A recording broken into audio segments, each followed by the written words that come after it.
Hey everybody, my name is Mitch Dyer. This fellow right here is Marty Sleva. Whoa. You trimmed your beard. I did it. I come back from vacation and everything's different. Everything's different. So I was on vacation. Yeah. I didn't get to go to the PlayStation Experience 2015 in the year of our Lord, but you did. And Yes, you I got did. to play Bound. Yeah. And I have literally no idea. This is the best. That's why I'm excited. What is Bound? You were like jazzed this I'm morning. super jazzed. Bound was one of my favorite things of the show. So it is a 3D platformer, narrative-based, Bauhaus-inspired ballerina game. I'm out. Yep. What is it Bauhaus?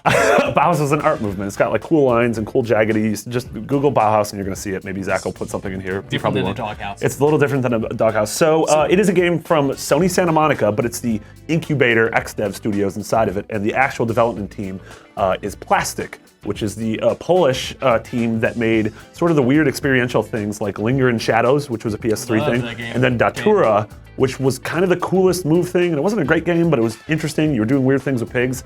So what's like the gimmick or the thing about Bound? So it's a 3D platformer. You're running around this world, but your character is a ballerina. So you do real big ballet moves. You do, but that's the way you move. Is like you are pirouetting, you are rolling, you are sort of like rolling across the ground. Like you have these really graceful, fluid movements. And it reminded me of Piano 3, which was that GameCube game that was one of the Capcom man. 5. Yeah. Where she sort of had this like natural rhythm to her, and she was like shooting aliens and everything. And that wasn't here.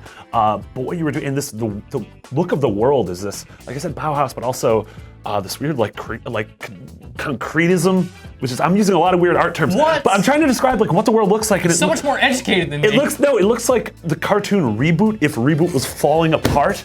But it's super cool looking, and you play the daughter of a queen, so I guess you're the princess. That's how monarchies work.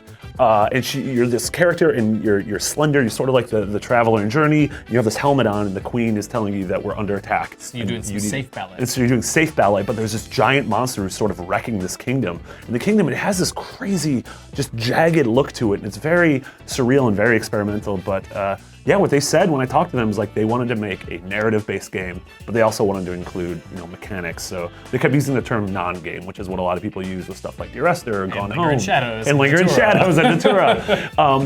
But yeah, it was the sense of exploring the world was really great. I'm a huge fan of 3D platformers. The movement was incredible. Just like they actually did like mocap and choreography with an actual ballerina, and just the sensation of movement was different than anything I've ever played before. So it's more about that, right? Like the game is not like, gotta save the princess as a ballet princess and fight the monsters. It's like getting around is the way. Yeah, it's engage with the game. Yeah, the sort of the act of locomotion, the act of actually moving through the world and experiencing things and solving these really brief puzzles really hooked me. And yeah, so I played 20 minutes of it. Hopefully it's coming out next year. Super stoked. That'd be nice. Cool. Yeah. Marty, thank you so much. Of course. For all things PlayStation Experience and all things going forward about PlayStation, stay tuned to IGN.